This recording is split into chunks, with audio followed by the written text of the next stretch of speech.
This is not Fireball Friday night, but we do have Fireball in the house. Now, I want to talk about what happened on Saturday. Went fishing with Charles. We're going to get to all that and some of the stuff I was able to finally get out and test and do.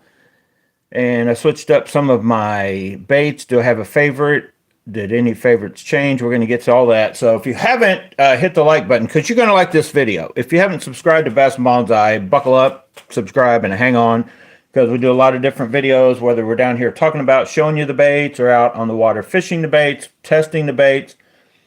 I don't get out as much as I need to be getting out to do all the testing I need to do, but some of these people that go out and tell you how awesome a bait is aren't out comparing it side by side with other baits. I try to do that to the best of my ability that I can, comparing stuff side by side for that given day and what worked. And on any given day, honestly, one of these other baits could shine or a color could shine or something like that. But I try to get out there just for my own fishing. And if you guys want to know the knowledge that I have on that to get it out there to anybody, you don't need to go buy $50 million of baits like I do or, you know, $1,000 or whatever. You can go with simple stuff.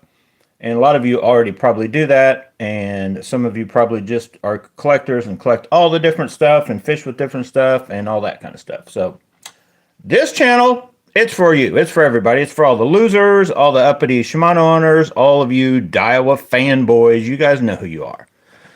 And if you like Z-Man, this is probably the channel for you. I got very positive things about Z-Man, but I've got some negative things about Z-Man too and other stuff. And I'm not afraid to tell you the positive and the negatives and what I've seen so far in my fishing experience. Now, having said all that, it's not a lot of experience.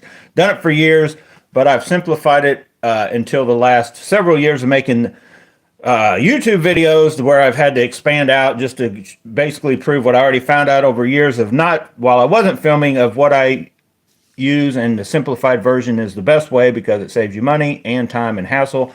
And in fact, honestly, now what's hindering me from, I think, catching more fish is I have so many baits, so many options, so many things to choose from. Some of the time just digging through or forgetting, oh, this is over in here, this is over there, that kind of thing. So anyway, the videos that are going to be coming out the rest of this week coming up, you'll see our bluegill chatterbait video. You will see a chatterfrog video. You'll probably see a video of the whole day, what took place. You're going to see a real short video of Charles basically catching the fish of the day while I was trying to finish up the chatterbait video on the custom bluegill color. So I wasn't even actually, I know this is my excuse, fisherman's excuse. I wasn't even actually pole in the water fishing when Charles caught this giant right behind me, but that little short's coming up tomorrow morning. And then probably the next morning or the next morning, you will see the bluegill video, or maybe the frog video. I might need time to edit the bluegill video, but then the frog video. But I'm going to tell you, you're going to get all the spoiler alert. If you want to know which one won and all that, turn off now if you want to wait and see it in that video, because I'm going to tell you all the spoilers that happened for the week. So the video dropping tomorrow. I was talking about, had all these laid out, talking about the different, I was actually right in the middle talking about the trailers when Charles hooks into this. It's a giant around here. We're in the Midwest. It was just over 5 pounds. And Charles, I kind of was messed with him about it. He was calling it, you know, like a ½ ounce more than what I saw on the thing. And then it's just the way he was holding it. But he caught that, and you'll see in the video, I just showed you guys exactly which lure, if you want to go get that lure, because was it a fluke or not? We don't know. I think he maybe caught 1 or 2 more fish on it that day, but that was definitely not the bait that was working, but it was the 6 cents Quake 70 in the bluegill fire color. So you'll see it in the video. You can see what it looks like, but Tackle Warehouse has them. I've already got one on my cart. I was going to buy a few of the different colored bluegill. They got oh shoot, Bluezilla or something. It's like a Godzilla, you know, thing. And a couple others I've thought about getting. So I got a couple of those in my cart, but that was a bait that he caught. And I talked about it in previous videos that, here, let me just show you. So I know, we're going to get to that. You guys know how around here, I always try to get to the bread and butter of the video, but we always get sidetracked, right? Trump ain't got nothing on me about weaving a tail. So as you can see, I already have a few of the 6 cents. I've got whatever color. I've got way too many rattle traps in general, but whatever color that is a good color. And then this is my favorite color of those, and it's kind of like my, wherever I have one at. Here's one down here. The Toledo Gold is my favorite Booyah Hard Knocker color, but then this one I just recently was testing, and I caught a fish pretty quick right off the bat on it. I think you've already seen it in the video. The Bill Lewis ones, I'm not sure about those. And then this is the one that kind of like what I would have probably been using if I'd switch to try to catch what Charles was doing, because in my opinion, on rattle traps, you really need a crawdad color, maybe a couple, like a more natural than a real intense one. You need some sort of like bluegill, baby bass, something, and then you need kind of a white, or white or silverish, which imitates like your bait fish type thing. And that, honestly, that's really all you need. If you had to pick one, this old dude right here, I fished just by itself for probably a few years, and I was like, oh well, they're not hitting rattle traps, and I put it up. But it caught a lot of fish for me just years ago. I don't even know why I still have it. It's just there. So let me get those put up. But so what I did do is I broke this guy out. I think it was this exact bait, and threw him just briefly. And I was like, there's not really. And Charles, wasn't catching a bunch, so I'm like, no, that bite's not really going. We were actually on a chatterbait bite, but you'll see the video. The biggest bass of the day came on a rattle trap, and we couldn't get on a good actual rattle trap bite. So let's jump into, and we're going to talk about also some of the stuff I tested with the weedless chatterbaits. But I was trying to go, and since we got on a pretty decent, well, I did. Charles was catching them too, but I don't think he was catching as many as me, so he's trying other stuff. Got on a pretty good chatterbait bite, so I'm like, now's the time to do our bluegill shootout on the skirt colors. So if you remember, I had 6 different colors that I'd ordered when I was actually trying to, oh my gosh, let me get this. So what's funny is, I didn't even bring this bait out because it didn't even dawn on me until like right now. Yesterday and fish it. But so this is a whole story. You guys know me, I like to tell the whole story. So at the time I couldn't get this. This is the Omega Custom Tackle Rapture Jig. Bladed jig. It's not a chatterbait, it is a bladed jig. Blade's way out here, okay? And that's their shell cracker color. This is a brand new one, and the one I'd ripped off the skirt, several years back, but that was for a long time, for like a whole year, that was my favorite bait, period, several years back. So before I found out I could get another one, I'm like, well, I want to try to find a basic replacement for a bluegill colored, right, gold-bladed, bluegilly colored chatterbait on one of these styles. So the first one that I come across that I thought was real close, and it, kind of is close, was this, and that's the Hollywood Craw from Boss Baits, I believe. So the Hollywood Craw was in the mix. And then, of course, I come across the Dirty Jigs, and then once they all showed up, this was like my favorite. And I'm like, man, I just like that. Like that color, it's not crazy, insanely bright. It kind of looks natural, but it's there. It shows itself kind of thing. And then I got the 2 colors, because this is kind of the standard, right? When you think of bluegill skirt, it's kind of something like this from Z-Man. I think this is also Boss Baits. But your bluegill colors are kind of like, that's kind of what is, I call it the standard norm, what a lot of them come like. But then from 6 cents, they also had, I think this is called Fire Gill or something. And in person, I'm like, yeah, I wasn't impressed with this one. Still not impressed with that one. And then was the, from Do It Molds, was the old school gill. And I'll be honest, when I first got these, and I can tell you right now, this does wear down, because this thing caught a lot of bass yesterday, but it is already the skirt material, that purpley flash, we'll talk about it, has kind of worn some. But I wasn't, like in person, these 2 colors just weren't as impressive to me. Like looking at them, I was like, yeah, I don't know. I thought I liked this one, and then I was like, I don't know if I like that or not. So we got out yesterday, and we were using Neo. And what's funny is Neo is basically that bait, but on a fire tiger head, right? So it's got a lot brighter head than what I rigged. Most all of these are more of a dull head to where the skirt is what is going to stand out, or the trailer, right? I didn't want to, but this thing, I was catching them on. That one with the duller head, most of these were not a factor. Like they didn't even really stand out. When I kind of did a trick because also this color was working good. Not necessarily just purple, but more of a June bug color, because Charles, and I'll tell you the story about that.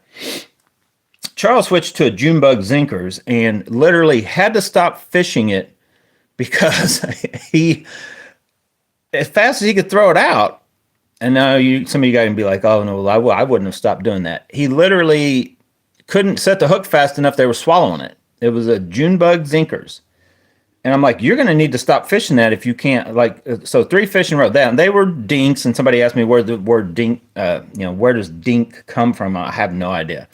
Maybe some of you guys know. But he caught one, and that one, I'm sure that bass didn't make it. Like, it was down deep, and he thought he was getting it out. Like, it was just a bleeder, like, right before, as he was pulling in the boat. And I'm like, you're going to have to set the hook way faster. So the next bass come up, and I mean, I watched him cast, and I watched the line go, and I watched him, yank and reel, and that fish had already like basically swallowed it, but it was a bigger bass, and he got the hook out real quick. There was no blood or whatever, and he threw it back. I said, I said, I don't know, maybe you just need to stop using that bait or do something, because we weren't keeping them. And so he went to I think he threw it one more time, caught one more bass, and that sucker, it was a little small dink, had swallowed it so fast again. So I'm like, yeah. So he changed something up. I can't remember what he did, and I think he moved to something else. But the June bug color was so, on the worm anyway, was so on fire that I brought out mine on that, and then this was all actually working. So the whole long story, the point of the story is I took this off of one of my other ones, and I rigged it on, I think it was this one, and started catching fish. Just the fact that I had put a purple, changed the color, put a purple. They were kind of on this yesterday, and we caught quite a few on just those. But then black and blue also, they were still kind of on a darker type bite, except for when I was throwing this little dude here with basically this type of, brighter, or something like this, and I had one of these. So I think that was the exact trailer I had on to start with, and then I switched. I was trying a few other ones, but definitely was like on a chatterbait bite with that color, with the black and blue, also with the, I don't even have one out right now. I kind of went through my baits and put them up with that sapphire blue. But then when we started doing the test video, this color, and both of these started out with a Baby Rage Menace, one of these. So I instantly started catching fish on this one. So I thought, well, maybe it's that, right? Maybe it's a trailer thing. So I switched and put the Chick Magnet Swirl Swimon on it, and just proceeded to. What's funny is like that, it looks kind of bright, but like out there, and as soon as it hits the water, it doesn't stand out as much as I guess it looks like it's a natural brightness, if that even makes sense. But that sucker was flat out tearing them up, and I couldn't get any of my other baits. I couldn't even get this one, so I went back with the brighter colored one of these that I just picked up on it, and they were kind of close, but not really. So for the day, this color in that old school Gill. And I'm not sure, because I'm going to show you something, as I brought it up earlier, and the fact that the purple and the,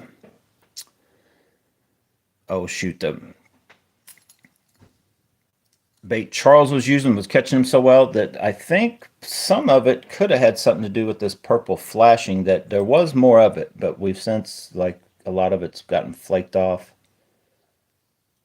But it was on fire. I think it was kind of a combination of the fact they could just see it with the, it's kind of got that natural color. So anyway, that is the color that won the deal, and I've already got another pack of those coming. I think I still have, yeah, I still got one here, the Do It molds. You can see all the different flashes of purple, and so you want to, in my opinion, leave those on, maybe even invest in just buy some purple flash and add it to some of your other baits. Probably wouldn't be a bad idea, but that's the old school Gill. So in my little shootout of the bluegill colors, that's the one that won. So let's just look at the ones that I do still have in the package so you can see what they look like in the package.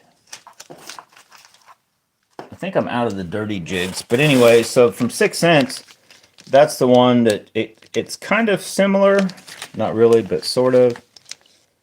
That is my least favorite. Then would be that's the Z-Man bluegill, and I cut most of the yellow completely out. And then the Do It mold, I got it upside down.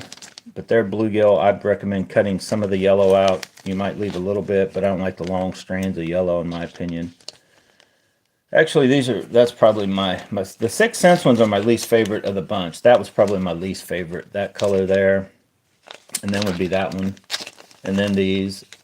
And then I think, oh, I had 7. I completely left this one out because that one is so close. The Hollywood Craw and whatever this one is, the Bluegrass, are so close. But the Hollywood Craw just has a little, I don't know if you can make it out, a little brighter and more colors of green in it than that one, so I liked it better. But they're close. So anyway, got all those options that if you wanted to go, but I'm not going to miss. I don't know, I may use those at some point just for kind of a green pumpkin-y type color. But the ones I will continue to buy will be the Dirty Jigs Bluegill 2. And then, like I mentioned, I already have one more pack on the way just because I think I'm going to rig a couple of these up just on a jig and try them just that color, you know, on a jig, not a chatterbait. Probably won't try none of these on a spinnerbait. I find with my spinnerbaits, bluegill, black and blue, doesn't, in my opinion, doesn't translate to spinnerbaits very well. So let me talk about the trailers real quick, since we've got 3 options right here that are, I don't have a new favorite because I still think that I like the, so you got the Kamikaze Swimon up on top. You've got this, and that's from Big Bite Baits, Kamikaze Swimon. That's a chick magnet swirl.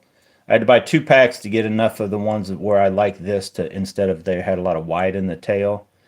And then that's the, oh shoot, the Komodo Junior from Gambler. But then still my favorite, and this one I've re-glued. And this is the one, if you guys remember right, that follow the channel. Homemade grass pieces. Yeah, I'll get to those maybe if I get time in this video. If not, I'll talk about them more. I got to them, but they didn't impress me. They sort of work, but I didn't try them long. The baits that did impress me, I'll talk about those in a minute, is this one I was holding and that one. They're the ones we can, unfortunately, you can, they're higher on the AliExpress, but fortunately you can still buy them, and they're still about half price of the Super Brake Blades.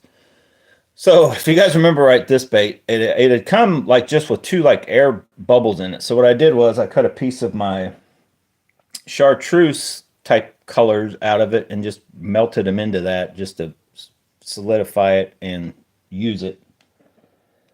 So if I haven't talked about that, you can re-glue, you know, heat up all these baits and reuse them again. So still good to go, brand new. I just feel that there's something about this because I had it on, like almost every bait that I rigged this up on, chatterbait, I was catching fish on, whether it be this color, the sapphire, and then I had another, I don't know if they make any sort of a close to a purple June bug type color, but luckily, if you guys remember right, I lucked into these at Rogers. I had like 5 packs of these for $2 a pack, so I have a bunch of these if the June bug color keeps working. So yes, I did get to, let me just talk about that, I guess, for a minute. And then we're going to talk about the frog too. I got to these, and I don't know if I'll even show the footage because it wasn't too impressive, but the Cheeble, Beeble deal, we know it sort of works. This bait swims okay. This bait, I got to rework. Hang on. Oh my gosh. This one didn't work because that blade, it actually gets back there and hits and won't let this work right. So I got to take that off the front. I was hoping I could leave it just to give it a little more action. But this little dude actually goes just fine. I don't know if it impresses me just on what they do. I didn't even throw an actual spinner bait yesterday. The chatterbait bite was going good enough for me. Oh yeah, and I threw this little guy too. Also worked pretty good. But the spinnerbait bite, I just didn't even mess with because the chatterbait bite was working so well that I'm like, why even mess with it? So I did want to talk about these real quick because out of all those others, the ones I made, out of these, where's one at? You know, the PD choppers and all that. Wasn't impressed with none of that. None of that stood out to me yesterday. I tried some at various times.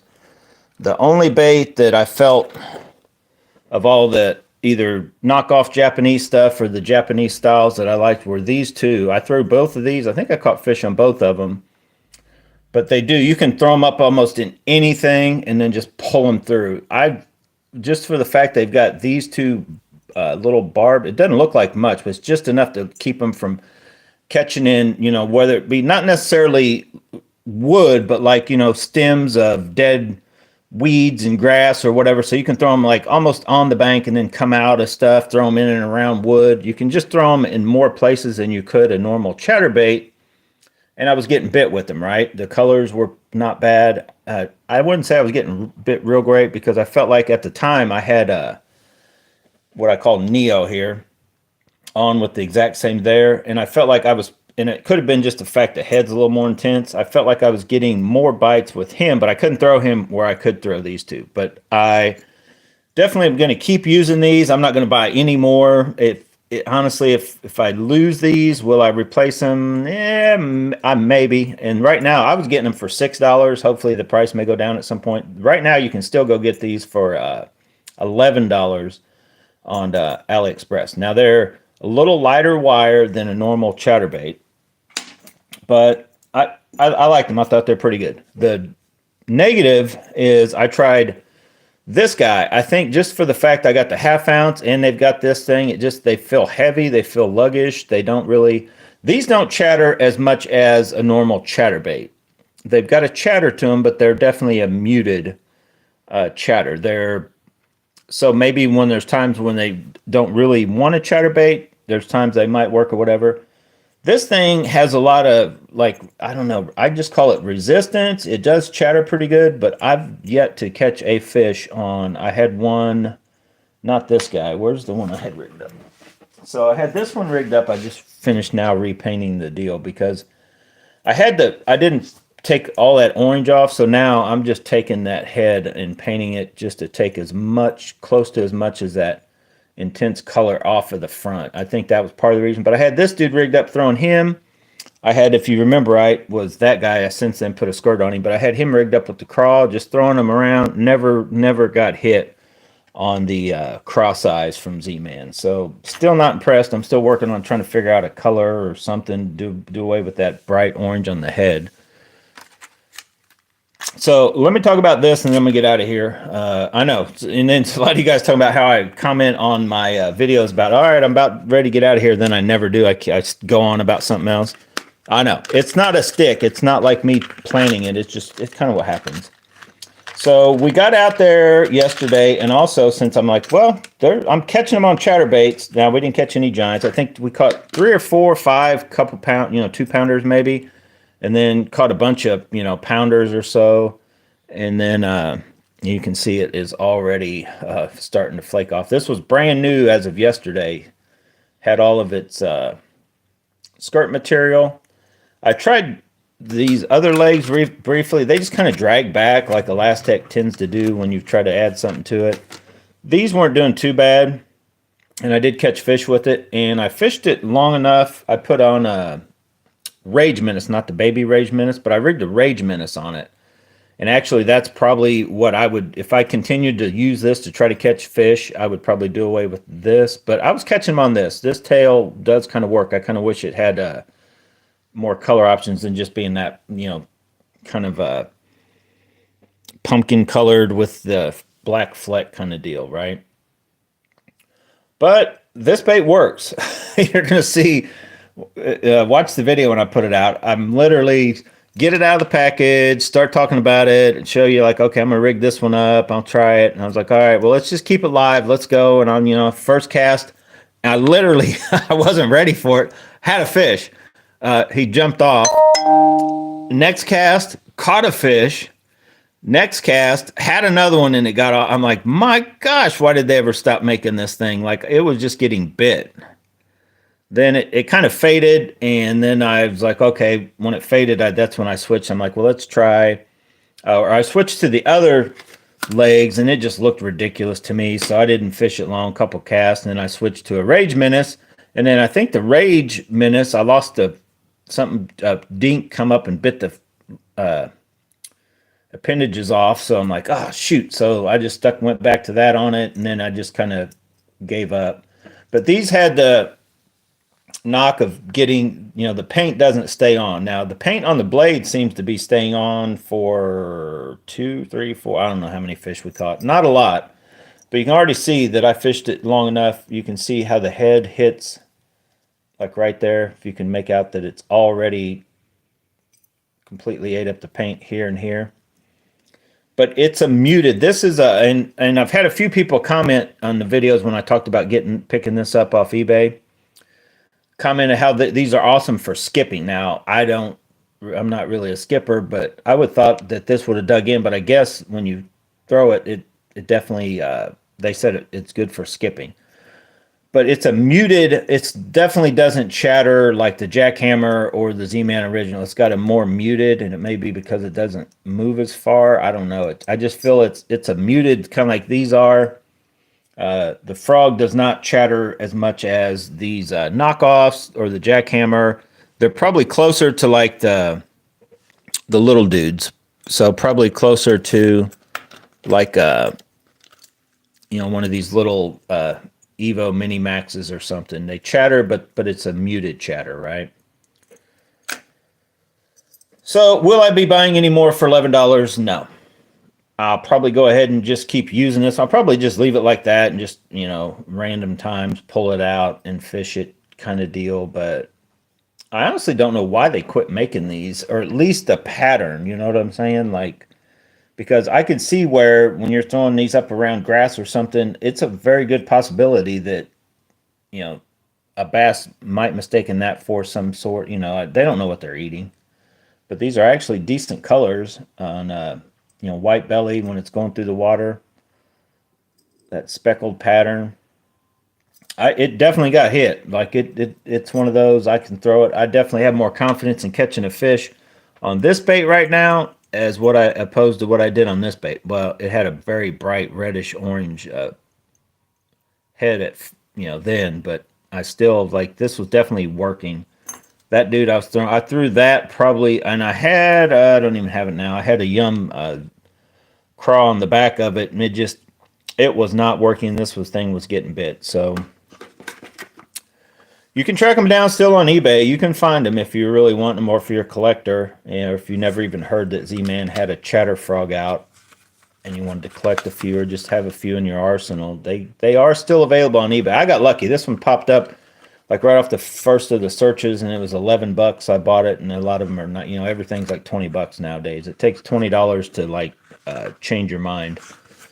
So any other questions? I'll try to end this. This is a 30-minute video. This is going to be a fast one, but be looking forward to that video. You're going to see the chatterfrog in action, like bam bam, quick. You're going to see, if you look for the video, you're going to find this bait I don't know if I'm going to show all the fish catches, but you'll see it catching a lot of fish. You'll probably see me throwing these once or twice, and I tried them on different rods. I guess I know I shouldn't end the video at only 30 minutes in, right? What am I, a slacker? So I was also trying different rods, and let's talk about that for a minute. Then I will end the video, seriously. So it's no secret, my favorite rod probably ever is still the Carbon Light 2.0. I no longer have any Carbon Light. Johnny Morris, Bass Pro Shops, Carbon Light 2.0s. They probably, or they make a 3.0 now, or they still make the rod that looks just the same, except for the handle's different. That is probably my favorite chatterbait rod ever. The downside to that rod, I probably just need to buy another one and keep it just for throwing chatterbaits, since now I seem to own, 12, 14 rods, and I only ever really use 3 or 4. But just to take it with me and use it sometimes for chatterbaits. The Blade has become my favorite chatterbait rod. And I started talking good about it in Saturday, and you guys know how that is. You start bragging something up, and then I was occasionally missing some fish. But in my defense, the boat was always at a weird angle, and I did have to pay attention to how I did my little sweep. I like to not yank hard and fast all at once, but I do like to kind of make a long sweep. And well, the way I was turned, I would have whacked Charles right in the head. I don't know how many times. So I was kind of being leery, and then I was changing out different baits. And just when you're doing all that, and I was throwing them on all different rods, it can throw you off your game on good hookup ratio. So I was also using the Elite TI. And if you guys know the rods I'm talking about, right? The Lew's Elite TI, the Lew's Signature Series, both in 6'10", medium heavy. I'll be honest, if I had to pick a rod out of my entire arsenal, and I was even using the Poison Adrenaline, the Blade is my favorite chatterbait rod. My next one that is close, I feel, is a very good chatterbait rod, maybe even as good as, for the bigger baits, as good as the Blade, is that Signature Series. It's 6'10", medium heavy jerkbait rod, as KVD calls it. But I found it's awesome at jerkbaits. It's very good at chatterbaits. I haven't really utilized it too much on bottom bouncing stuff to see just how sensitive it is.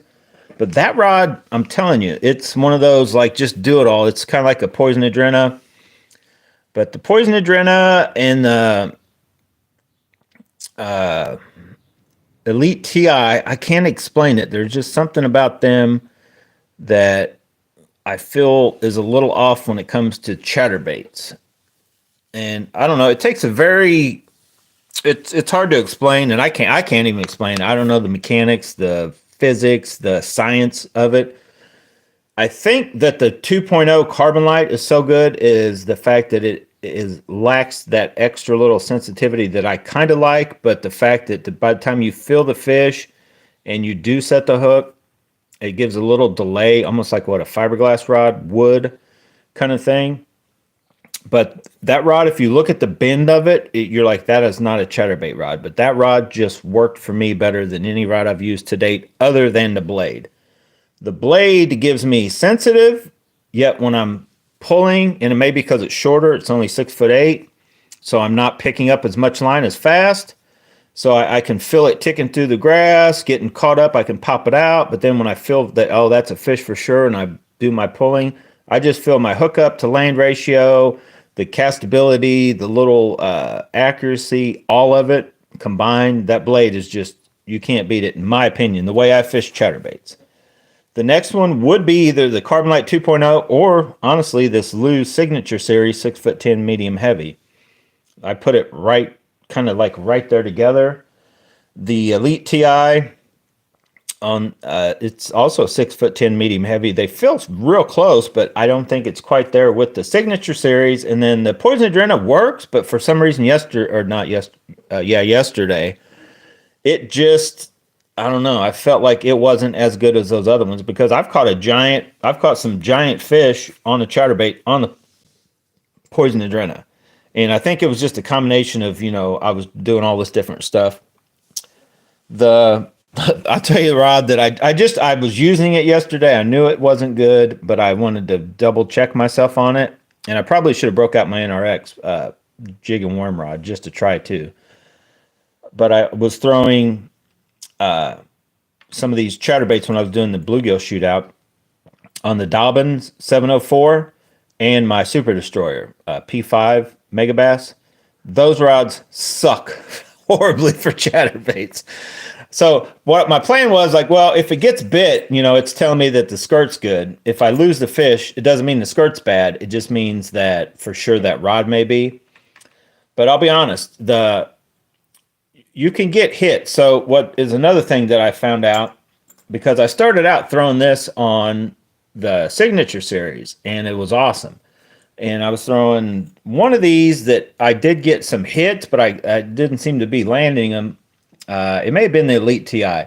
So I switched baits. I put this on the Elite TI. Then I was like, okay, I had more confidence in that rod landing the fish because they were just eating this. They were like trying to actually, I think, eat this. And it was like always here in the mouth kind of thing, These other baits, like when I did finally get a fish in, they would be like barely hanging on. So I think they were more hitting it from behind. It's hard to explain, but once you're out there and you're catching quite a few fish, you can kind of get to where you're changing colors to get them to engulf it more, just like I talked about that June bug color. Charles literally found the perfect bait that they tried to eat so fast that we were getting scared that, he was going to end up, well, the biggest thing we were scared of, he was going to hook some monster that was going to totally swallow it, which we could have cut the line, but then you're like, will they, process it through, poop it out, or did you just kill that giant fish kind of thing? So I'm like, I don't know what to, other than just telling him to, like, we'll just cut the hook on anything, bend the barb in, and then whatever swallows it, cut the hook and hope they get it out on their own, because they were literally, I was watching him, like they were eating that worm so fast, they were engulfing it. It was down in their gut almost like instantly. Like the one that, luckily the biggest one didn't have it down that far, because I watched that. He was paying attention and set it as fat, he cast it out as soon as it hit the bottom. And it may have been just the area we were in also. But man, it was like game on with that Junebug colored zinkers. But Junebug is a color that works pretty good on a lot of different water, because we'd had rain. Oh yeah, the place we went to was the same place. You'll see it's not flooded, it's just filled up now because we had a lot of rain. Frank says he has a two-piece carbon light white. So yeah, I still think the carbon lights, are awesome rods. I always try to, and I don't even know why, because I take like 6 or 8 rods every time I go. I kind of want that versatility, so I want it to be sensitive yet and be able to throw stuff on bottom and to do whatever. But I've got the NRX pluses for that. That I don't know. I kind of maybe going to go with the. I thought about buying the Mag Bass rod, the MBR NRX, to do away with the jig and worm rod NRX pluses, and then just I don't know. I'll never get there, but the ultimate goal would be to have 3 to 4 rods to cover the whole gamut of everything. Not possible there's so many different baits on the market now, but you could literally, like with what I have, I could use my. Honestly, you could do it with P5s. I've got the Tequila Backrack, the Super Destroyer, and the blade. I could literally get one more flexy, maybe the bait finesse rod or something, definitely just lighter to get close to BFS, and then up to what the blade handles. And those 4 rods, I guarantee I could go from swim baiting to BFS in just 4 rods easily with if I'd added one more rod. But then they can do a lot of stuff, but they're not real great at, certain stuff. So there are gaps like in between that. There's a gap between what the blade can do and what the Super Destroyer does, to where I think that's kind of where these 6'10" medium heavies are filling in, like in the medium plus Poison Adrena for like rattle traps, the 3/4 ounce rattle traps, some of the spinner bait and stuff. Even though I like the Super Destroyer for spinner baits, there's also some of the bigger chatter baits that the Super Destroyer is horrible for any chatter baits. I don't know why, because I like the Tequila Backrack is a heavier rod, but I like it for the big chatter baits. but I don't like the Super Destroyer. I don't like the Super Destroyer around any chatterbaits. Everything, the time I've tried the Super Destroyer with the chatterbait, it's ended horribly. When I try it with spinnerbaits, it's like heaven. It's like it casts them right out there exactly where I want them. I can feel them moving, and I just don't. I give it a little don't, and it's hooked them, and it gets them in. It's crazy the difference between how the hookup ratio with the spinnerbait on the Poison Adrena, or not the Poison Adrena, on the Super Destroyer compared to chatterbaits. And the Poison Adrena, I felt like it. I feel like it doesn't have enough on the bigger on the spinner baits. I don't know. I just felt like the Super Destroyer is a better option on the spinner baits that I use than a Poison Adrena. I feel it's almost too soft, but I don't know. So anyway, I don't know what I'm talking about.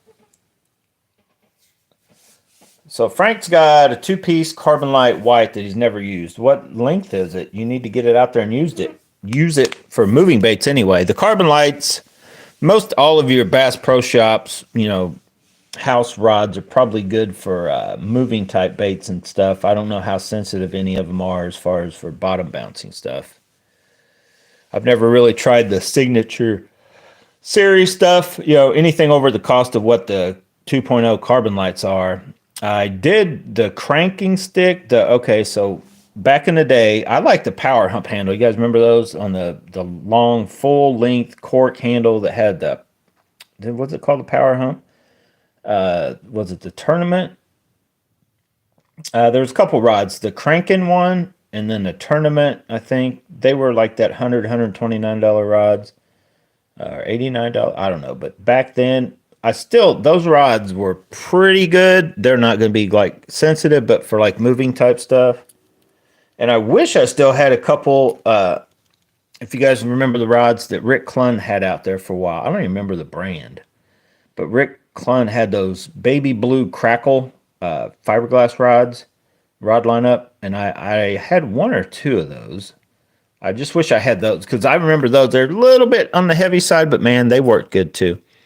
I've been thinking about buying. They got it up at Rogers. They got two of them. One that the spline, it's not quite splined right. Like when you flex it, you can tell it wants to twist a little bit. The eyes want to change a little bit because it's not quite splined right. But they got one that seems pretty good. 7 foot. I think it's just considered a medium. The glass rod KVD square bill rod for $100. I'm thinking about just buying it just because so far the Signature series, I do like the overall feel and working of them. I definitely like they have one of the most comfortable reel seat and handle with that wind grip material. It's not the carbon fiber look though, but it works. It's good.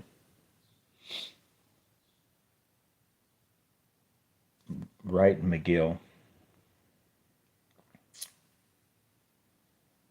Oh, you tell me who made the Rick Clunn ones, Wright and McGill? That sounds about right. Do they even still make anything? But I'll just tell you a rod lineup that has always been like a no-go for me back in the day. The Skeet Reese yellow rods, and some of you guys may have owned those. Or I remember when those come out, I'm like, no. I almost bought a Carrot Sticks. You guys remember the Carrot Sticks? And then Boyd Duckett came out with his own deal and Duckett rods, but Boyd started with the Carrot Sticks. Remember those? All the orange ones. And then I had one of the, whatever the black Carrot Sticks was. That was actually a very good rod. I don't remember, was it called black something is what it was called, but it had like a metal flaky black blank color to it. It was a good rod. I don't know if I bought any of the Duckett. I've had a couple Duckett rods, so I've had, what did I buy, 2. And I think they're on a Bass Bonsai video of me. I putting cork seal on one and not the other just to show you the difference when I was trying the U40 cork seal way back when. I just don't even, I don't know. I just don't put it on anything nowadays. But Charles was talking about he fishes with the Duckett rod that I bought and then instantly sold it. So I didn't even fish it. I'm like, I don't even know why I bought it. I just bought it. It seemed like a good deal. It's probably up at Rogers. And then I sold it to Charles. Charles likes it. He loves it. It's a good rod. But some of the rods that have come out that I'm like, why? I still cannot get, and maybe you guys like them or whatever, oh shoot, I can't even think of the name of them now. The purple rods that almost bought, and then they've updated them, the Mojo bass rods. Oh my God. They were decent, but I felt like they needed a little bit longer cork handles, just like what the Megabass P5s. That's my one down. The gripe about that I have about the Megabass rods are they need longer, bigger. They need a bigger handle for us Americans. We got big hands, right? That's why our fish look so small. We got big hands. But the crazy squared shaped stuff, some of these, and then the cork looks like it's been cut diagonally, like, and then they leave a little space and then put the butt of it, and like, just get away from all that. Either go with, I wish they would all go to wind grip material that's the carbon fiber look, and then start making the handles like that. Like, one of my favorite things about the Elite TI, don't get me wrong, the rod and reels feel pretty good, but the handle and then the knobs on the reels, that's one of the most comfortable and just look good too. Maybe it's come from my RC racing background, carbon fiber look. It just looks nice. So, and it's very comfortable.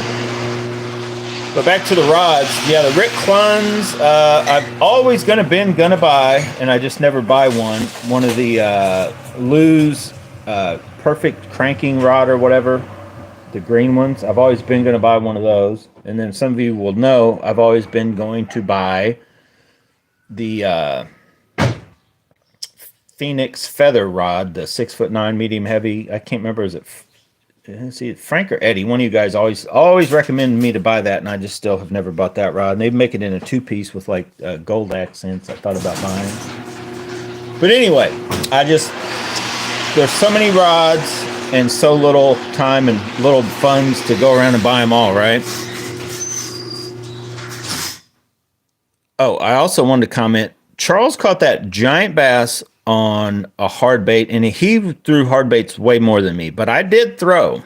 I'm going to get them out here because I need to put bands on them so they're not sticky like they are right now.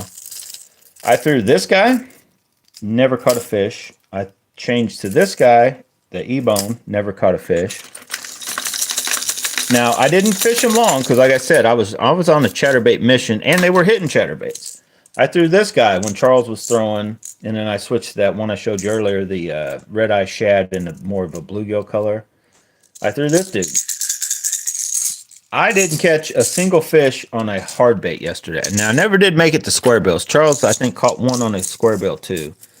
But Charles, like I said, he caught a giant on the 6 cent bluegill fire. He caught about a 2-pounder on one of those $2 baits, the Ott Defoe ones that square billy type flat-sided one that I hate because they always get hung in wood on me.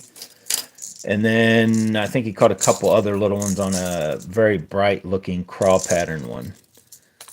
But he caught way more between a chatterbait. Oh, yeah, and then you'll see Charles made his own, like, basically rooster tails. So, like your Panther Martin or your Meps, the rooster tail thing. So, it's basically just a long shaft that you've got the weight. And I think he used just, like, split sinker, like, you'll see in the video. We'll show it briefly. And then, like, a treble hook with a skirt on it kind of thing. So he made his own, like a bigger size for bass, and he did catch some fish on that, on chatterbaits, and then he caught, I just put those back in there without putting bands on them. But then he caught a lot of his on soft plastic, the worm. He was trying between the, what other colors did he use? The June bug was the best, so good that he had to change up how he was using it because they were swallowing it. We come to the conclusion that pumpkin-y colored one, it just sucks when you use it as a straight one, because he's trying that, and that thing was just like useless. I don't think he got a hit on it. But what's funny is you put that on the back of, like I could have put it on the back of one of these bluegilly type chatterbaits. If I would have definitely cut one down, cut about 1.5 inches off of it and put it on the back of this dude, I guarantee you it's a whole different world. They will hit that thing. But just that orange zinkers or an orange worm, in my opinion, I don't know. He couldn't catch nothing on it. He was trying, I think it was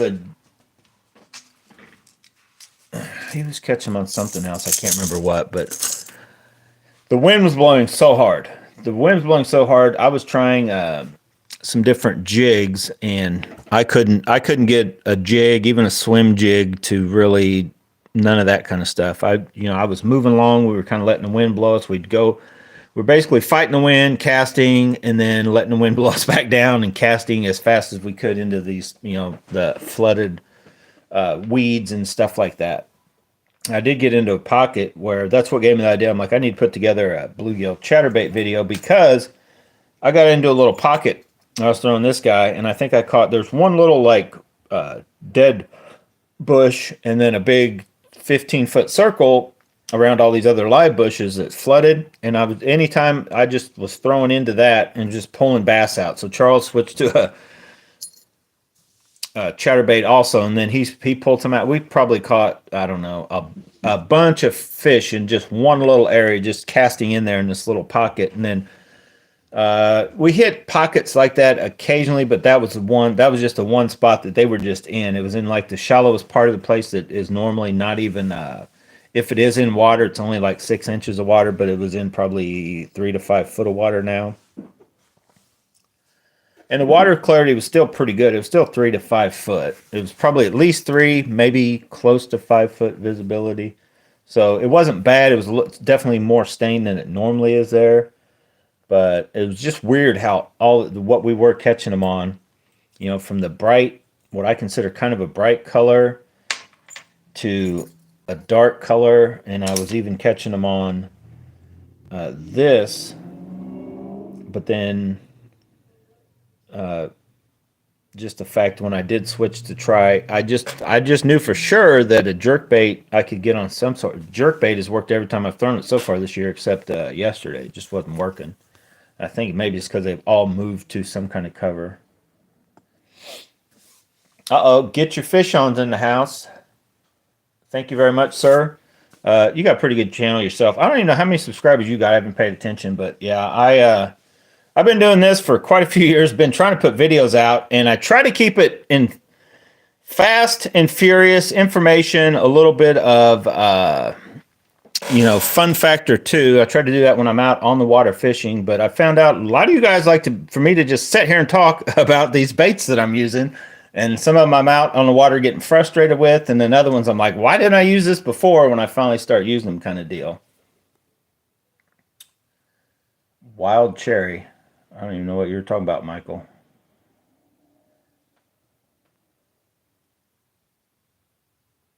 Yeah, Skeet Reese, I think, is going to work on his own stuff now. I just got hooked.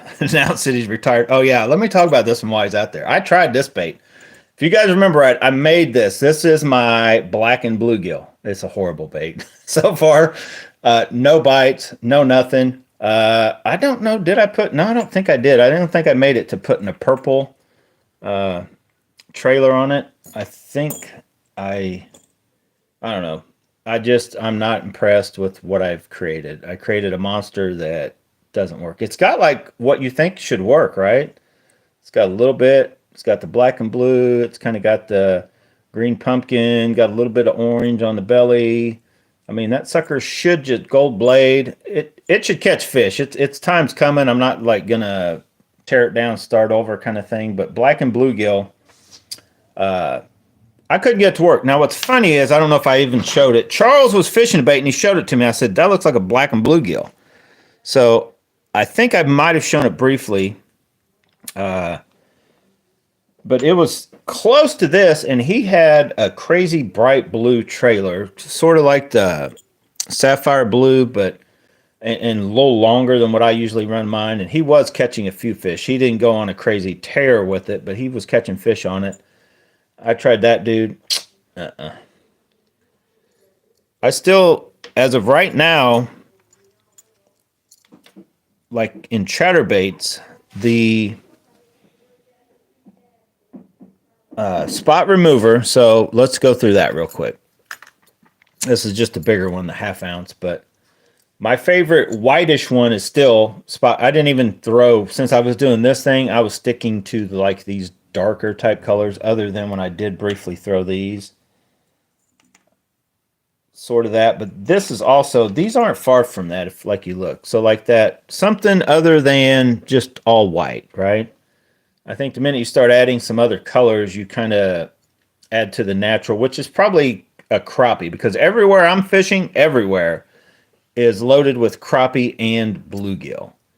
And so I think that it only makes sense. Use something, if you're a moving bait that's imitating a bait fish, for sure, crappie, bluegill, you can't go wrong. Even over like, and there's some of them, some of these places we're hitting definitely have shad and stuff like that. But most of the places we've literally fish and catch bluegill and crappie with bass baits, and it just kind of tells you it's pretty loaded with them. But I think you can go a subtle. Like, I think you could take just a green pumpkin. I've got one somewhere. I don't know, not right on hand, but you could basically take just a green pumpkin chatterbait and then intensify or tone down the trailer, and you're going to accomplish sort of the same thing, whether it be a bluegill, or you could use a bluegill one in place. But I really think you only really need 3 basic colors when you're dealing with chatterbaits. You need something that's kind of whitish, something that's kind of greenish, and something that's kind of darkish. And when I say darkish, not bluish, not blackish, not purplish, but darkish, any of those. And here's my theory. This is just my theory on this. If I held a bright light at this, you could see every color that's on it. If I got you behind it, you would probably be blinded by the light, and you would probably just be a dark silhouette, right? But it would probably be the same thing with this bait. If I held a bright light at it, and you would see exactly what it is, but on this side it would probably not stand out as much. I still think part of the reasons why some of these colors that are dark get hit so well, these moving bait colors, is that fish probably can't comprehend that the sun, when he's looking at it and he can see every color on a fish, that it's because the sun's behind him. It's behind his back, like somebody shining a light, and he can see it perfectly. When the sun is behind that fish's back and he's looking into the sun kind of thing, right? He's down lower, he's in the shade looking out.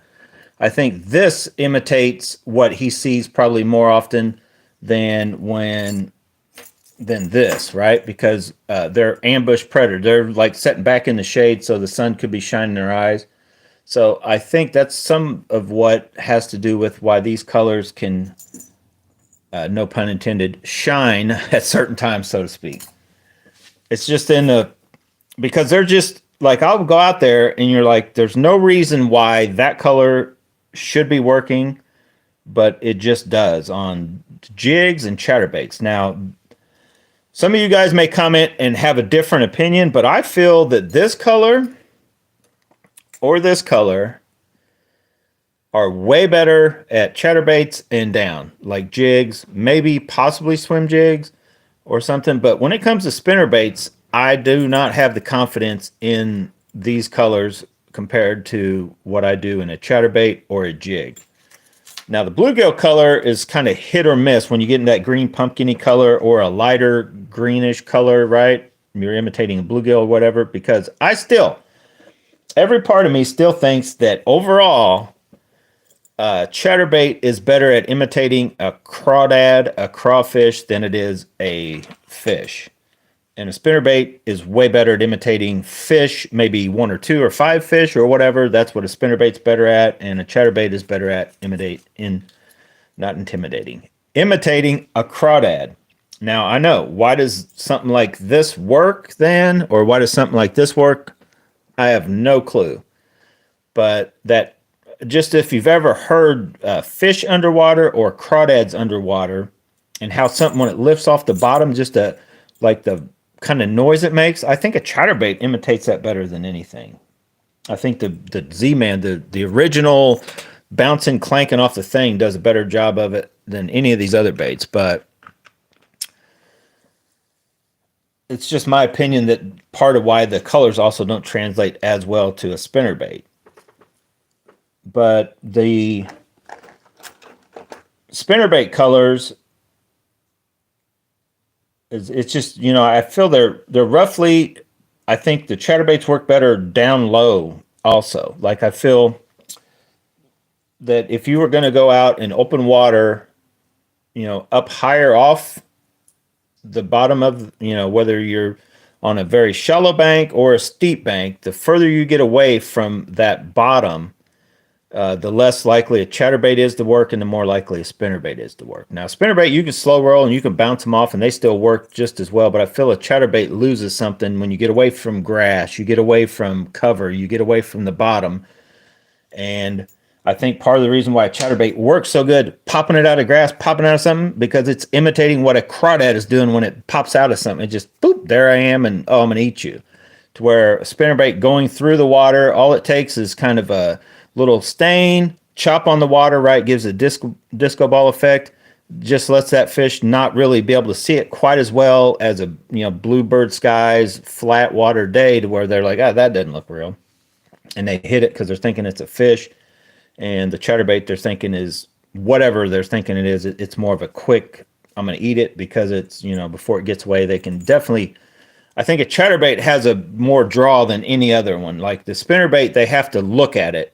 They'll according to Rick Clunn, they can feel it and all that, and I get that. But a chatterbait is like a whole nother animal. You throw, especially the big blades, you throw one of them, that fish has heard and felt that thing coming from a long ways off, so it already knows probably that something is coming at it, and it's going to be able to look at it. But I think if that's why I like these that do the little twitching. I think the minute if it's coming at them, and that's why I try to go as slow as I can, as slow as I can allow myself to fish a chatterbait, to stay down, but to also just let them see it.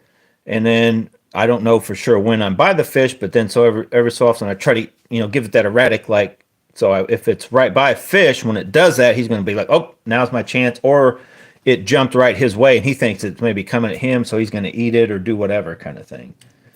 When they're not hitting, like there's times like yesterday was actually a good example. I felt like if I threw that thing within range of those little dinks we were catching up to, we did catch some almost 2 pounds probably. They were going to eat it. They were maybe not going to eat it as good. They were going to hit at it. They were going to do something to that bait. They just weren't going to let it go by. But I feel like if you can, give them a little color they like better, give them a little action they like better, more chance of getting hit. So back to the rods real quick, and then I'm definitely out of here. I'm definitely out of here after this. We went over an hour now. And I would like to say, first of all, thank all of you that watch these live streams or actually take time to watch the videos when I'm out fishing.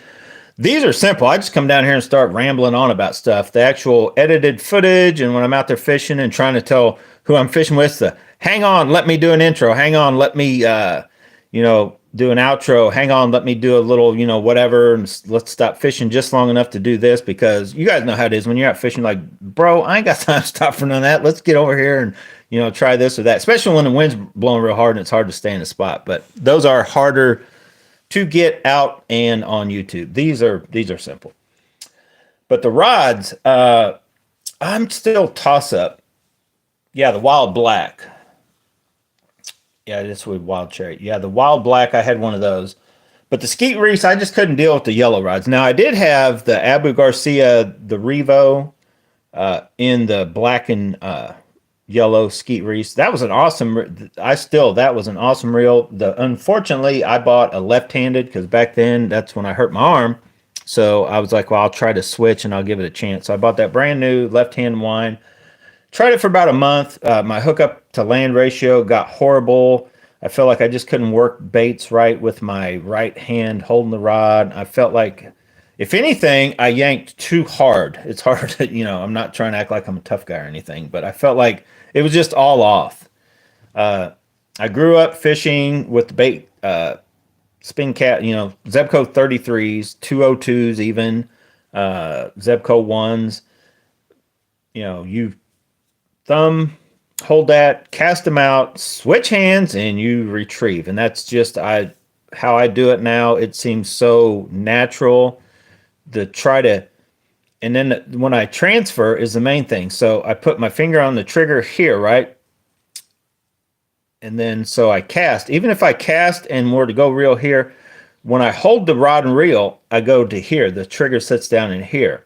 So even if I were to try to do that, and some of you will tell me, well, you just cast like that. I've tried that too. That is horrible. So it's each their own, but I'm telling you, what is most comfortable? I watch guys, there's still guys out doing the RC racing. They grew up with the stick control. Some of the guys still in Japan, back in one of the best RC racers ever. I can't remember his name right now, and if I did, I would still pronounce it totally wrong. Yakishui Hiri, I don't know what his name is. But anyway, he grew up and he raced and he won world championship RC things with stick controls, right? And he never switched to steering wheel, trigger for the throttle, push away for the brake, left and right. He just never got it. Some guys got a radio that's set up for a righty and they just are lefties, so they started driving it backwards. And I knew a guy like that, Bill Mason. He raced his whole time, still does to this day, I believe, races RC cars with the radio backwards, kind of weird configuration. That's just what he's used to. So don't let anybody tell you, oh, you're doing it wrong. If you're fishing and you're having luck and it's working and you're having fun is the main thing, you're doing it right. You're doing it 100% right. And if you're doing it and it's costing a lot of money or it's as cheap as you want it to be, you're still doing it right. If you're having fun, you're doing it right. That's the main thing, why we fish, right? Charles, what are you doing? Charles, that's why you caught that 5-pounders, because you should have stopped and waited for me to get ready and done with the chatterbait video. Then I could have caught that 5-pounder, but no. Seriously, though. Because I don't even like stopping. I'm like, I don't even want to do an outro. Like, I just want to leave. When you get to that point, you're worn out, or you get there and you're like, I just want to start casting. I don't even want to stop long enough to do an intro. And a lot of times I will. I'm like, I'll just do an intro later. Then never fails, I forget to do an intro. So I try to get that stuff done fairly quick, and it's just a whole process. And on the rods and reels, I've just always used right-handed reels. Even back when I don't use any spinning gear now at all, but back when I did, guess what? Yeah, I switched it. I instead of having it like this, I would cast. I'd flip the bail, hold the line, cast, flipped hands as I was flipping the bail back, and then I would retrieve like this. That's just the way I also because I grew up with the spin cast. The minute I started using spinning is what I started with first. I just switched, and I mainly use that for crappie. So I would buy. I want to say when I finally got the money, I don't even remember the brands, but I liked the solid cork rods or handles that had the sliders on them. That's just what I like, because I like to be able to adjust the reel where I wanted it on the rod, and I use those for crappie. And then when I had reached the pinnacle of awesomeness, I bought a GL2 Loomis. I want to say it was 5'6" crappie rod, right? And that thing was awesome. And I at the time, just because to me it was cool, I had a white, it was, I believe, the E5 Zebco. Was it Quantum or was it just called Zebco back then? But it was like the Balance, the one that had the little counter deal on the handle. Very cheap. I've recently seen one a while back at one of these fishing things me and Charles went to or whatever. Those things are so funky. They had like bushings in a rubber. The whole knob was rubber, like they just popped on. Those were not good reels, but I can remember back when I bought that reel thinking that was like one of the coolest reels ever. And then I did like I'd also updated at some point to the whatever the Shimano was with the dual handle spinning one, Spyrex. I can't remember the name of it, but I think it was kind of a bluish color, but had the double handle. And I always liked the smaller ones. I want to say it was the 500 size, basically 50 size or whatever, the smallest spinning reel I could get, and I'd put it on there. And I just fished with crappie with spinning gear and used Zebco 1s, Zebco 33s for mainly catfishing. I did some bass fish, but we mainly catfish, and then we threw buzz baits for bass as the sun went down wherever we were, just to see if there were bass there. And crappie fishing. So once I went on to like, okay, I'm going to get a little more into bass fishing, it was literally that rattle trap I just showed. I threw 1/2 ounce baits. I've told this story several times. I threw a 1/2 ounce spinnerbait, And I want to say was it MEPS? I don't know. Whatever Hank Parker was throwing back then, they had like the twisted up wire at the tip so you wouldn't lose it. But I started using snaps early on. Like I don't even remember when I started using some kind of snap, and then I used the Norman speed clips until I had those like let go just for no reason. So I went away from those and went to just snaps. But I tried my first attempts at bait casters were horrible, but I'm talking the old nasty stuff from back in the day. They look nothing like what bait casters do now and they were horrendously not good, but nobody was teaching me how to use them right. And I may put together another how to set up a bait caster because there is phases like you know, if you struggle with a bait caster, there's a way to get out there and cast with it and cast with it and then slowly wing yourself off of basically some would consider bad habits. But if you just like have given it up and you're like, I don't want to try, trust me, I get you using the bait caster. It's real simple. And once you use it and start using it like that with a little more tension than you want or need, and then just back it off as you adapt and grow into that reel, because you almost need to do the same thing when you get a new rod and reel combo. You know, don't start all cocky and like I know what I'm doing, because you're going to be going through a lot of line unless you use a straight braid kind of thing or braid to a leader. Yeah, the Spyrex. So Michael says he reels bait casting righty and spinning lefty. Go for yeah, and it's just whatever you like. Once you start doing it and you get proficient, good at it, it is one of the hardest things in the world to like switch. Like you would literally have to tie the other hand behind the back and do something with your other hand if you're right hand dominated to get as good with your left at it kind of thing. It's just one of those deals. I feel I can use either or, but I definitely have a preference. Like I want to cast with my right and I want to reel. And what's weird is I don't I hate the awkward feeling of trying to reel. Like my wrist does just not do that. Like here, it just seems so natural. It almost feels like there's not enough, like it just has never done it. And this one just seems natural. Same thing with like fighting a fish.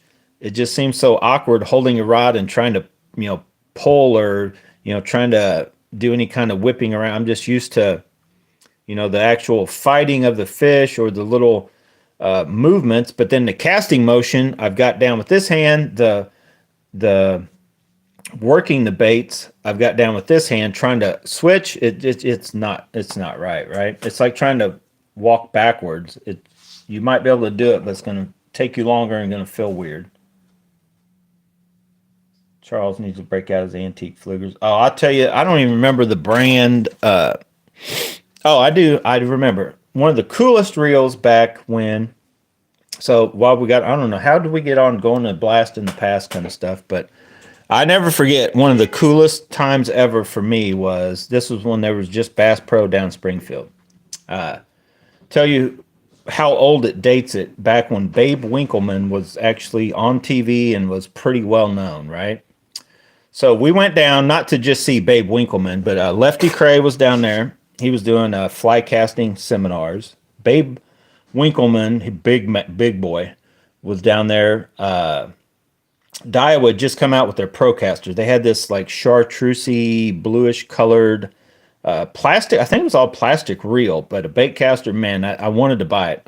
At the time, seemed like too much money for me. I didn't buy it, but I remember wanting it, looking at it, almost bought it, but decided not to. But I met Babe Winkleman. And I met Lefty Cray. Actually, was one of them. He asked for volunteer, went up.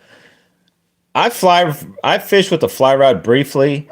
That little old man, he probably was older than I am still right now, back then. But that little old man could take that. I think it was a 9'9" weight, or maybe it was a 9'7" weight fly rod, whatever he had, and just shoot that line completely off of it and make it look so effortless. And he was trying to show me how to do it.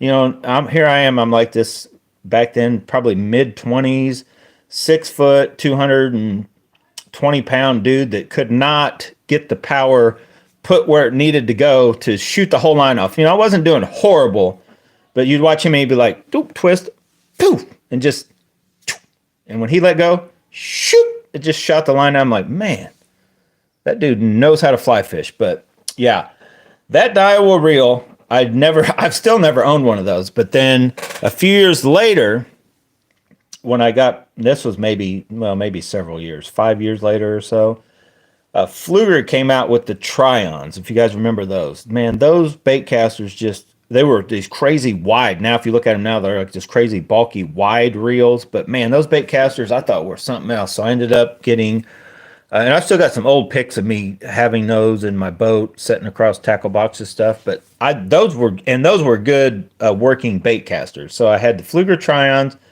Then it wasn't shortly after that, the first generation of the Revos came out. And once those came out, I'm like, okay. Because I've never really, back then, the Daiwas just seemed a little overpriced. Daiwa and Shimano stuff, I was like, I don't want to spend that much money for the newest ones they had out in the market at first. Yeah, and the thing is, if we still would have just hung on to all the, because I'm not a collector. I've mentioned that I don't know how many times in videos. If I would have held on to all the old stuff, whether it be cars, fishing stuff, just some of the stuff I've owned, I end up letting go for a lot of it was little or nothing. You're just like, nah, I'm done with that. I want to get rid of it because I don't want to be a hoarder, which I kind of am right now. I don't want to be known as like I'm hoarding stuff. I'm just walking around the house sometimes. If I look at something and I'm like, I don't remember the last time I've used that, I usually get it gone. I don't like to hold on to stuff too long. I'm kind of changing my mind about some of this bait casting, bass fishing, some of this stuff, because just like this, I probably should just hold on to this now that it's, I've got it. There's a newer version, but at some point this will probably just only start going up in value. And I've mentioned it to Brew Tank several times for $200. It's not the XG, but it's just the BFS HG 2000, I think 2017 Conquest BFS with got the stock and aftermarket spool. The spool was like 50 or so on AliExpress. I don't even know how much the reel sold for. Still probably is the most free reel I've ever used. Stuff like that. I should just put it up and either hold on to it forever or, until it does go up in value kind of thing. But I guess the point of the story, the whole thing that started was, back when I started using bait casters, they were funky. Like they weren't these. They weren't, this kind of thing. I don't know how old this reel is, but, these things had the ability to adjust the brakes. And, when you adjust this, you could basically teach people how to use a bait caster, get them set up, kind of tighten it up like what I recommend now. But some of the old ones I had, they were these funky looking Shimano and old Daiwas is what I could afford kind of thing. And they were like not great. They were like before the first, Corrados. Like, so the Chronarchs and the Corrados were, and then when the first, whether it had been the Zillions or whatever. So literally that was kind of like a little renaissance of pretty good reels started coming out, because before that, like, you kind of had to know what you were doing or how to set up a bait caster, because the reels had typically very deep, heavy spools that you had to put a lot of line to get them up. So then you had this huge hunk of weight. So once you cast it, you literally had a lot of weight started, right? The centrifugal force, like, it started going. So you had to either have a real good thumb or the brake set or the spool tension adjuster pretty tight. So it typically was hard. You had one or two things. You had a reel that you could cast and not backlash, but you didn't get any distance. Or as you tried to get more distance, you had this crazy blown up mess in your face. It was just hard to get those things set right. So we've come a long way in rod and reel technology, probably reel technology over the years, to the point now where, and when I first really was getting into fishing, bass fishing, I probably put more emphasis on buying better reels than rods, because just to make it the ease of fishing, right? But now, honestly, I think almost every reel out there,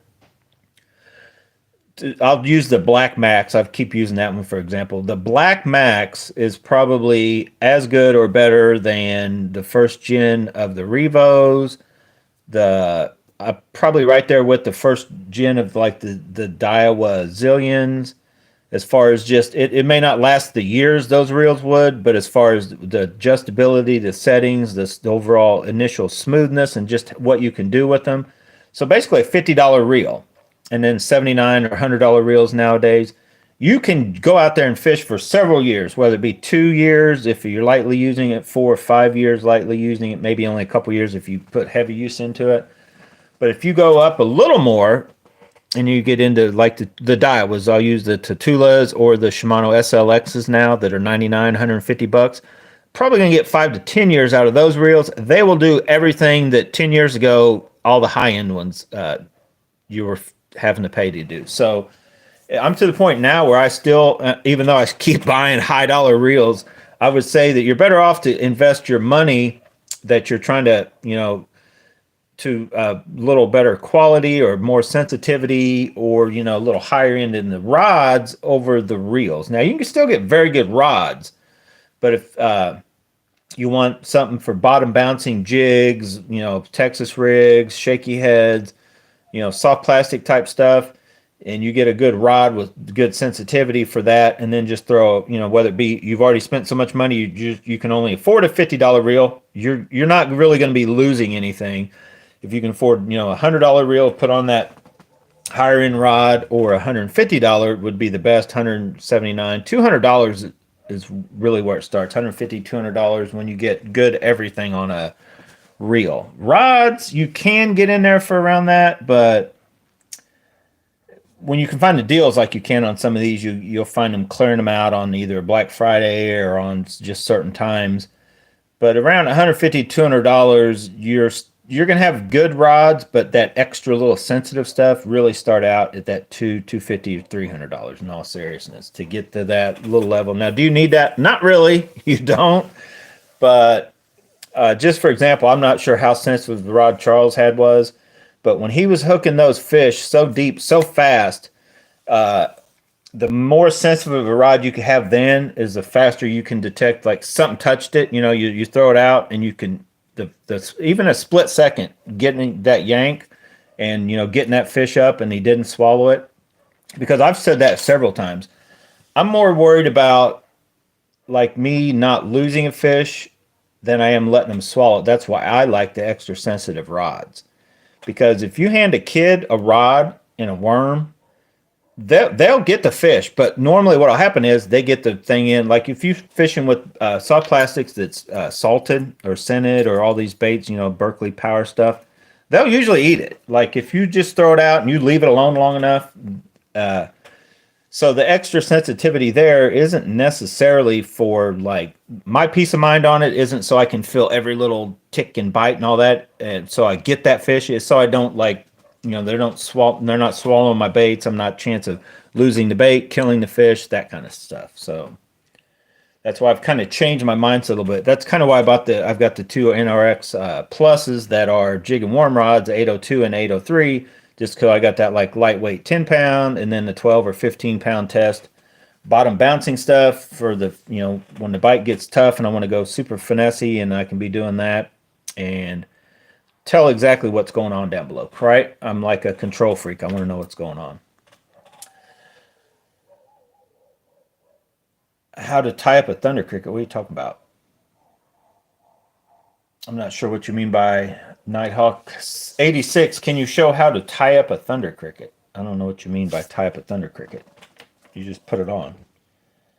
But I have 3 thunder crickets. Do I have more? I may have more, but as of right now, I have 3 or 4 jackhammers floating around somewhere. I have 3 thunder crickets, I think. These are half ounce. They're all gold blades. And then these 2 are 5/8 because they were on clearance at Rogers. The only reason I bought them. But they're not bad. I think they've got a little more muted. The chatter isn't quite what these, whether they're jackhammers, a jackhammer knockoff. I don't know for sure. I'm still up in the air if I think the big blade is like a heavier chatter, but I don't know if it's any louder.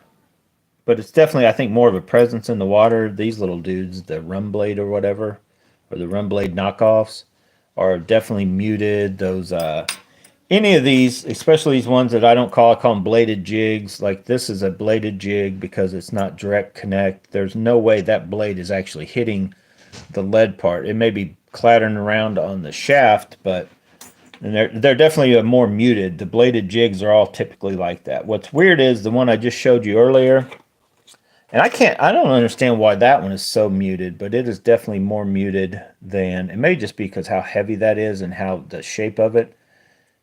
It's the most muted, big, full size chatterbait that I've ever done. The chatterfrog,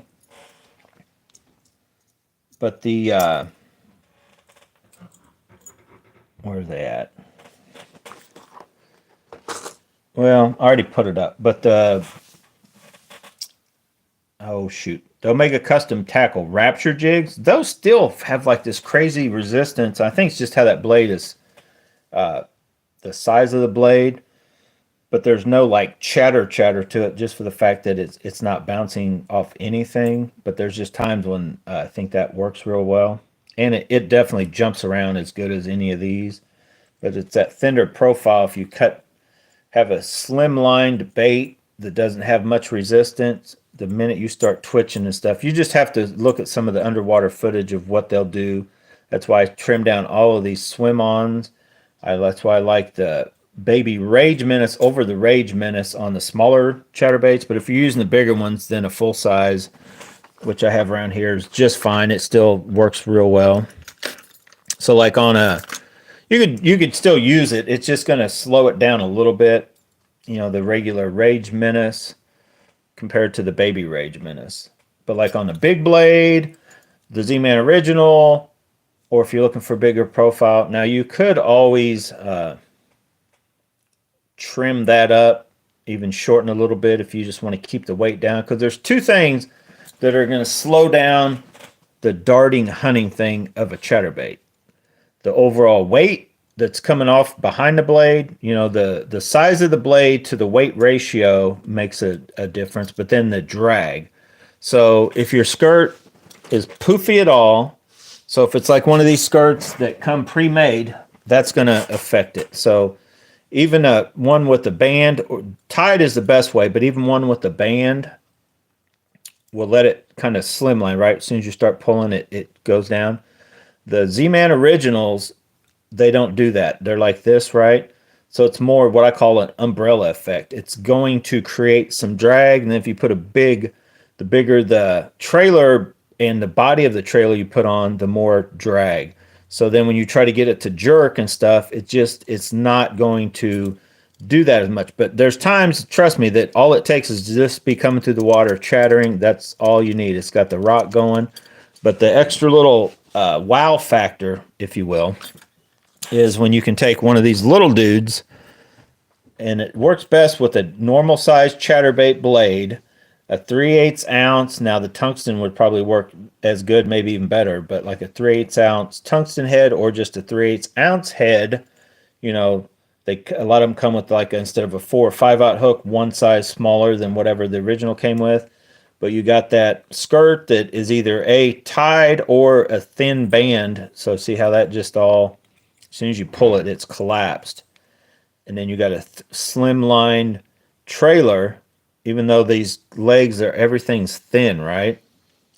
And all it takes is, as you're reeling that, and when you can kind of hesitate and then give it a quick twitch, and trust me, these jump and dart. So they're almost imitating what you're doing with the jerk bait, and then you never stop. Like you can do a rod twitch, or you can do a reel twitch, and then just keep going, and then back to the slow pace, and it's just going. But when you do that, it's just that extra little bit that, even if they're not really aggressively after chatterbaits, it can make them hit that chatterbait. And that's what I found. Once I kind of figured that out, and how to make them jump around, I feel the 3/8 ounce in any brand you use of the true chatterbait that is hooked up like this, or the Omega Custom Tackle Rapture jigs do it too. These other baits, I can't find any of these that actually do it. Any other bait I've tried that's got like a hookup like this, or like the rum blade, or like the Guggen baits have that same basic kind of setup on their chatterbait style. They kind of, you know, vibrate. They got more of a vibration than a chatter, and they don't really want to. It's hard to get those to do anything off. You know, you can stop them, pick them up, and they may change a little bit, but they don't really jump around like a true chatterbait. To me, anyway. So that's it, guys. I got to get out of here. Hour and 30 minutes. I would like to thank everybody that's joined in, commented, and all that kind of stuff.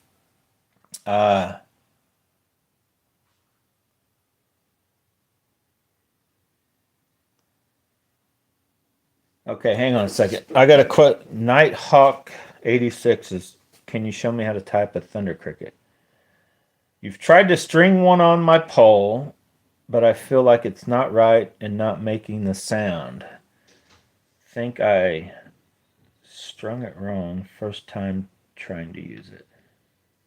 Well, I'm going to explain it. I don't know what you're exactly wanting to know, but I'm going to explain what, in case you're wanting to know how to tie it on, because I guess it I don't know, it just makes sense to me because I've used them for so long. I could see where somebody would maybe, if you're trying to tie on here, you're doing it wrong. And what's funny is, as I say that, I'm like, what would happen if I tried to tie on right here and just let that, you know, just let that dangle, because it's got to do something. That's just gave me an idea. What would that do if I just tied on to that? Now, eventually it cut my line. But you guys know me. I wouldn't be tying onto that. Don't be silly. I use snap. So honestly, hang on, Nighthawk. I'm going to answer your question. But you just made me think of what would happen if I clicked onto right here. Right? What would that do if I just started fishing one of these like that and I stopped and started and pulled and, you know, like a swim jig kind of thing? I don't know. Should I try it? You never know about me. But to answer your question, I'm just going to answer to what I think you're asking, you know, how to tie on a thunder cricket. You tie directly onto this or snap right onto that snap. And then you are going to want to run a trailer. The biggest, what I think is what people will comment a lot. Like, oh, I can't, I don't have any luck with the chatterbait. You're doing it wrong. So tie directly on, or use a snap. Like, there's nothing wrong with the double snap. That's what I caught all my fish on yesterday. I snap right on to that. Double snap, no problemo.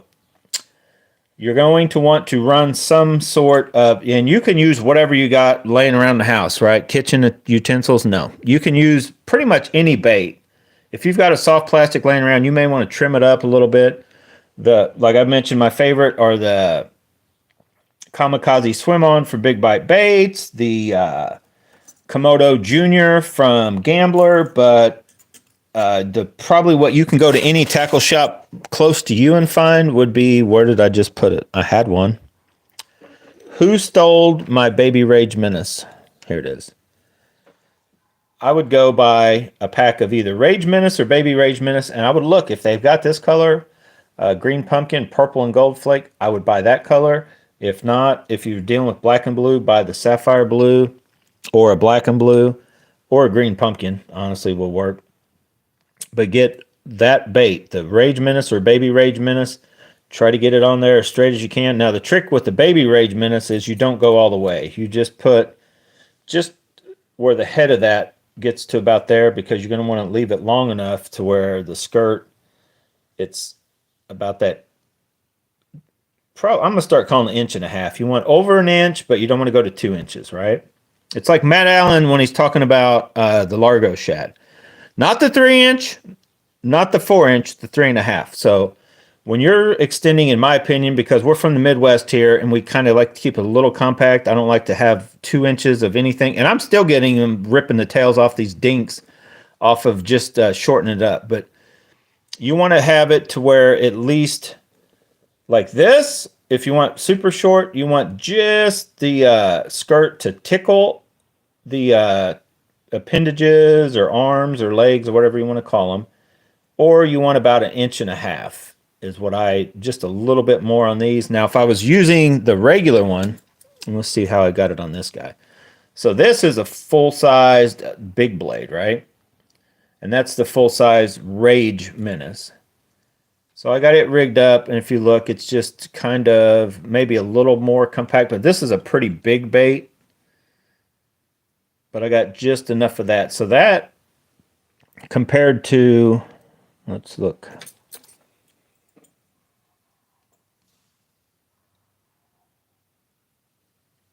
So it actually is a little shorter than this one's rigged up, but it's just got a bigger presence in the water. There's a little bit more kicking of the legs. These are just a little more subtle.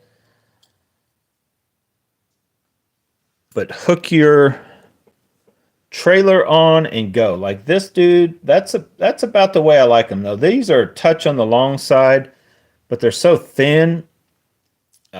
I kind of like those sticking out a little bit longer. Let's see where I ended up on this guy.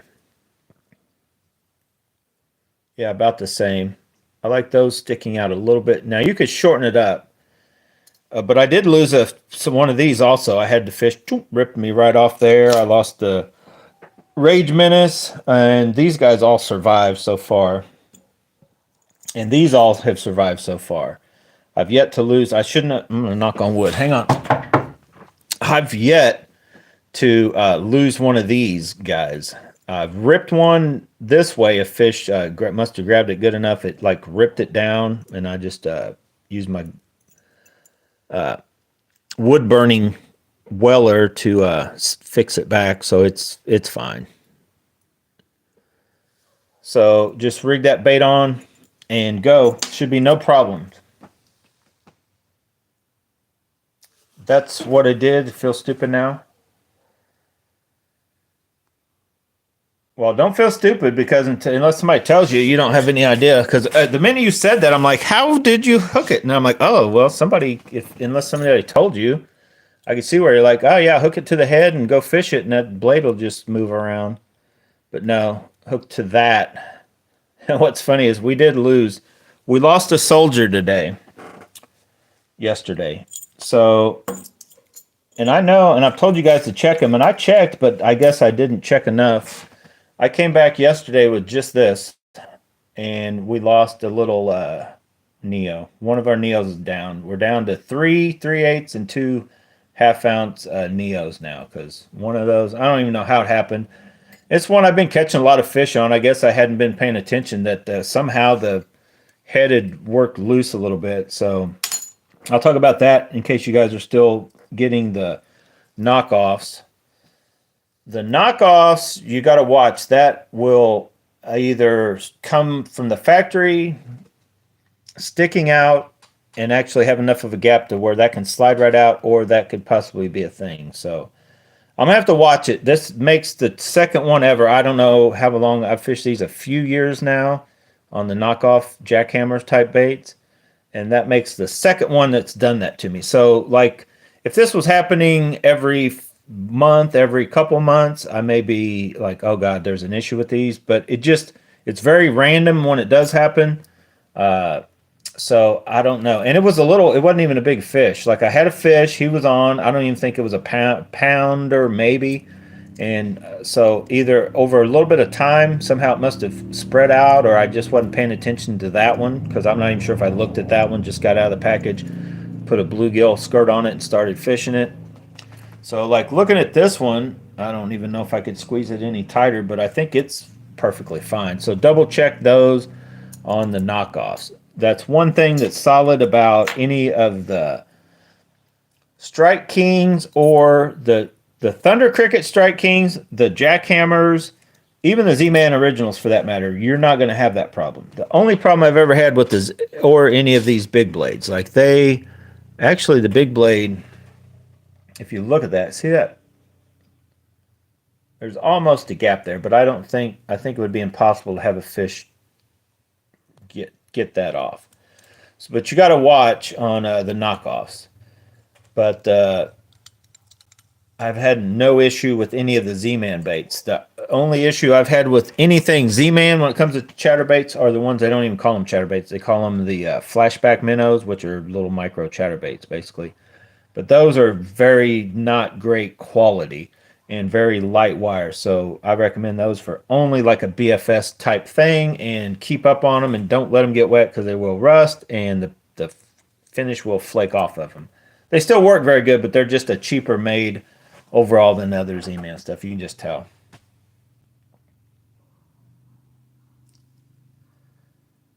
Yeah, well, I can tell you right now, if you get out there and you have not fished a chatterbait or a thunder cricket or jackhammer, and you hook right here, now make sure, like I said, put some sort of one of your soft plastic trailers on there about 1.5 inches out, and hang on because you're going to catch some fish. I guarantee you. One thing about any of these chatterbaits, from now, like, it's game on. So there's going to be fish that will eat some of those baits. You may have to play with colors or whatever. Like I mentioned, whitish, a greenish, and a darkish. Get you 3 different of your color in that favorite range and go with it. So, all right, guys, I'm out of here. Thank you very much for watching. Stay tuned for those videos coming up. Tomorrow, you'll see how Charles stole my thunder while I was trying to finish the deal and watch him catch his giant. You'll see this dude in action in a roughly, I don't know how long it'll be, video. The old chatterfrog goes at it again. And then you'll see the video of me actually testing these out. And that may be it. I may try to string it all together in a lot of the other catches we had on some of the other baits. Maybe when I was testing these and getting frustrated with the cross eyes, might put a little video out on that, talking about the brushless, not weedless, but brushless chatterbait saga that's continuing on. So get out and go bass and bonsai, guys. I will see you later. Whatever you do, and I did say do, make sure you have fun doing it.